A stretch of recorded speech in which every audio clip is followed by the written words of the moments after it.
In this video, I am sharing a list of essential oils that are generally not safe to use. This is not diffusing or using them internally. It's really just in general, they're not safe to use. And this is on their own because cinnamon bark is in this list. Cinnamon bark is in a lot of blends. That means it's in a very small percentage in an essential oil blend, and you should be 100% of the time diluting that immunity boosting blend when applied topically. So it's a very small percentage. This isn't just the pure cinnamon bark essential oil. And to be specific, it is Cinnamomum zelis.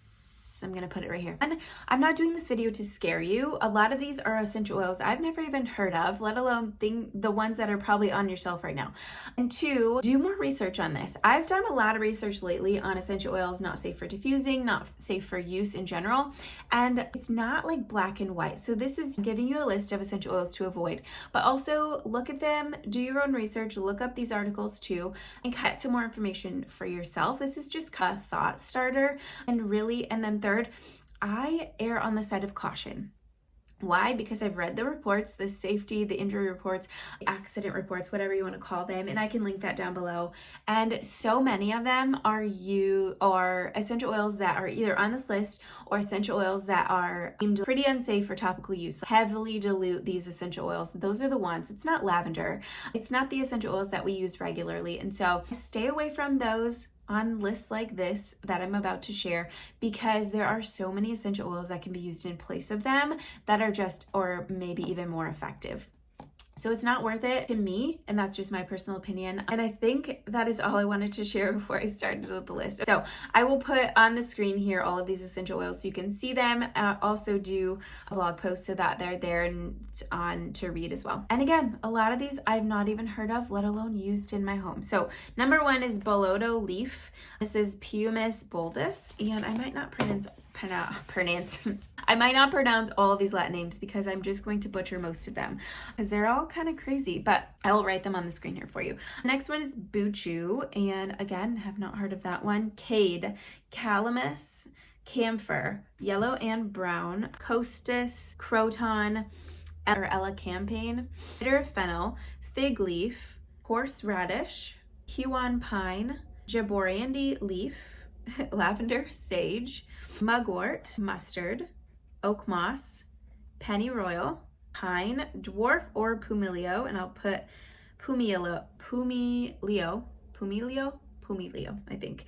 I'll put that here. Rue, which also I've used in Root of Allah, which is like a sleepy roller. It smells terrible though, and I don't have it on my own. So when I go to remake that roller, I'm not going to use Rue. I will just use the lavender and valerian. Sassafras, savin, southern wood, tansy, not to be confused with blue tansy, which is my favorite essential oil. If that was on this list, I would just throw my hands up. I am done with essential oils. Thuja, worm seed, and wormwood.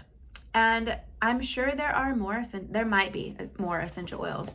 I always say, like, no one knows everything. And so when I'm sharing things like this, there could be things to add to it. If you know any more that you're like, I heard that this essential oil was unsafe, drop it in the comments below and I will do some more research on it.